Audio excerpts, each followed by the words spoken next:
If you, as the business owner, are the person that's the talent, you're the rainmaker, you're the person that delivers all the value, you're the person that makes the decisions, you're in charge, you have a lot of leverage on yourself.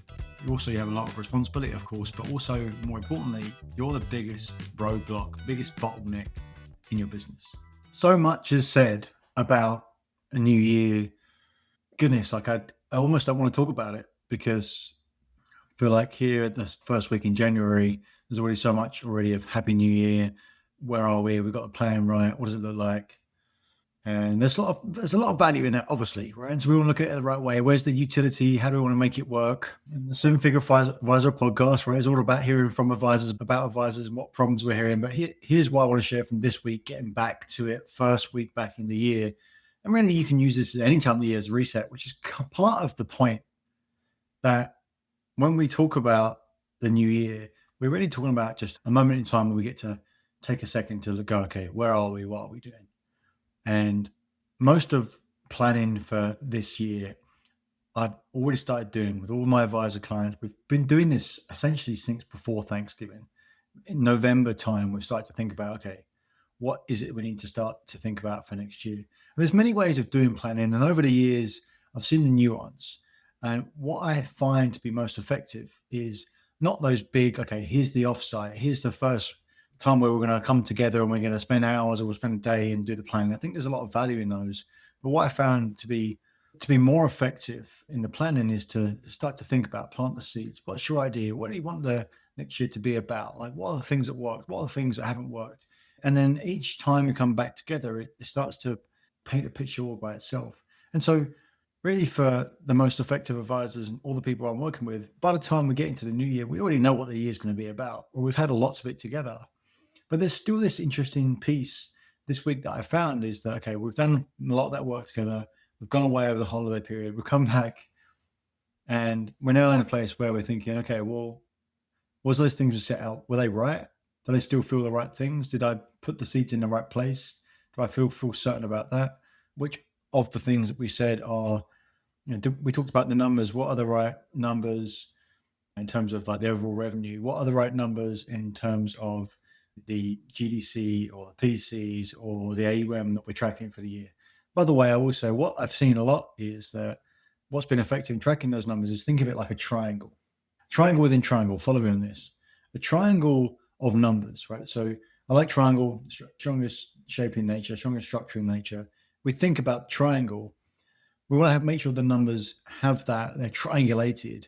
And so measuring a performance through a PCs or the GDC is important, but maybe a net input of, if that's part of your business model, is also important to think about. But also like the overall gross revenue to you or your income number, I think is also important, because some of those other revenue numbers have an external version tied to it, whereas like your specific revenue income, it really ties to who you are and what's important for you.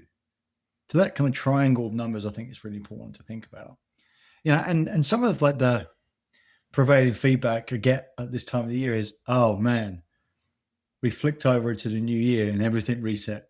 All my numbers went to zero. I've been adding up. Now I've got to start again. There's also like a little bit of levity coming from that perspective because it's a story that people tell, and that helps kind of people come together and feel okay about it. And also, okay, what's true about it? What's true about it is the numbers are effectively at zero because we use the year arbitrarily to reset and start counting again. Okay, well, you could choose to see it that way, or you could just, if that helps you, awesome, take the utility from that. You could also think about, well, it's just the next month. And likely that, your business is, if you've been in the business any length of time, you've got some stability in that fact. And you know that the 1 month follows the next and is more likely to be like last month rather than starting at zero. And if you think about what your recurring business might be, that, okay, well, if you got to 500,000 last year and maybe it goes to zero in the numbers, but actually your recurring business is also going to give you 350,000 already, like you're not starting at zero. The point is to look at it in a way which has the most utility for you. What's the most useful way of setting up the game to win? And so this is what I've seen this week, is to play the game of, okay, we're coming back into the new year and we've got some of our plan together. pretty robust, but we're still working on it. It's always work in progress, but we're clear about what it is right now. So we've got like a triangulation of numbers, or at least our set of numbers. And what I found is a great way to think about the numbers is that we want to measure numbers. This is a business. We've got to know our numbers, got to be clear about where our numbers are. And we've then got to get the hell away from 'em. If this was a movie, the numbers are just the sidekick. They're not the hero of the movie. I was thinking about the other day, that I don't see them around anymore, but like old school motorcycles and sidecars. If this business was a motorcycle with a sidecar, the numbers sit in the sidecar, right? The thing that's driving the bike, the thing that's actually getting on with it on the road is what you're building in your business. It's not the numbers, because you can't actually go about and get the numbers, right? It's important that they're there, but they're the thing that's going to keep you honest, right? It's the little sidekick in the sidecar saying, don't go too fast, or make sure you go in the right direction. As you're building your business, you want to make sure that you're thinking about creation and things that you're actually in charge of, actually can do. So, the numbers are about, okay, well, let's get clear. Let's get back down to basics. How many meetings do I need to run this year? Well, how many meetings did I run last year? How many meetings do I want to run? So an anchor is really important. If you think about it, some clients will have, right? Some advisors want to have an anchor of time.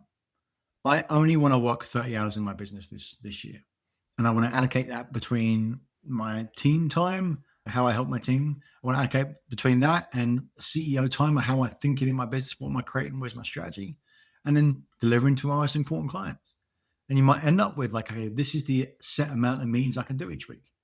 And they've got to be review meetings, some of them. They've got to be prospect meetings, some of them, and follow-up meetings. But having an absolute of saying, okay, this is my time allocation, and I can only do 10 meetings a week, or whatever the number might be, is the forcing function that you can lead your business through in any given year. Your forcing function may not be the time. You may be more flexible with that. Your forcing function may be just the total amount of meetings that you fill before your head can explode. I would definitely advise to stop going way before you think your head's going to explode. But it's worth considering, what is it you're trying to really accomplish this year? What are you building? Where's the biggest constraint in your business? If you, as the business owner, are the person that's the talent, you're the rainmaker, you're the person that delivers all the value, you're the person that makes the decisions, you're in charge, you have a lot of leverage on yourself. You have a lot of responsibility, of course, but also, more importantly, you're the biggest roadblock, the biggest bottleneck in your business. And that's a really interesting way to think about it, because you're both the success and you're the bottleneck. That's okay. How can you create more time in your business? How can you remove yourself as the constraint and then allow us to work on this constraint? I just got an email from my clients, and I met with him this week and had a great start to the year already. A couple of things that he wanted to do. Had a great year last year, doesn't have an assistant yet, and just him. Has some help with the group that he works with for some support. But really, at his production level, at the maturity of his business, absolutely should have an assistant for sure. So his goals this year is to focus on him, which is more in creating his capacity. So absolutely get an assistant. And so already this week, he's got an assistant that he's going to share, and already got a junior advisor looking to come into his business. Fantastic start to the year, because whilst that doesn't directly drive revenue, what it does, it buys him time back to invest into those biggest things in your business. So go back to thinking about starting the year at zero. Good. Awesome. We are at a point where we can have that space, have that time to reflect, have that time to reset. It's worth saying as well that, just like the New Year's piece, I don't even really want to talk about, because it's said over and over again, but we don't get the value from it unless we do it. It's the same as reflection. It's the same as writing this down. It's the same as going, okay, what am I excited about this year? The bottom line is, if you're not getting excited about what's in front of you, if you're not super clear about what's the most important thing you're building this year, you're not going to get it.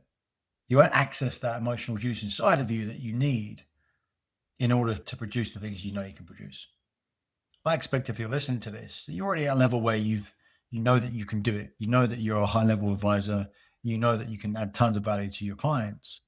That's not it. It's, how do you get out of your own way? What's the constraint this year that you need to remove? It's going to be something like, I need to create more time in my business. How do I buy back my time so that I can reinvest it at a high level? So I'd offer you this. If you're not clear about what's the thing that you're building this year, you're likely to not hit your numbers, because you haven't got the space and time to daily work on that. You're not going to get where you want to get to. Set up the system so it brings it to you. That said, have a great year and great reset. I mean, if you're listening to this and it's not the beginning of the year, same thing. If it's the end of January, end of May, beginning of October, doesn't really matter. It's a chance to look at and go, where am I right now? Am I clear about what I'm building? And let's not be hit by the arbitrary changes in the year just because it's January. Oh my goodness, I've got to refocus. We're always doing that anyway. Create your own accountability. Create your own anchors in time so that you're building your life on your terms. You're building the business that you want. There's so many ways to win in this industry. You can serve so many clients. You can have the business that you want without sacrificing time with your family, without sacrificing your health, adding tons of value. Just let's be clear about what that is for you. Let's get clear first.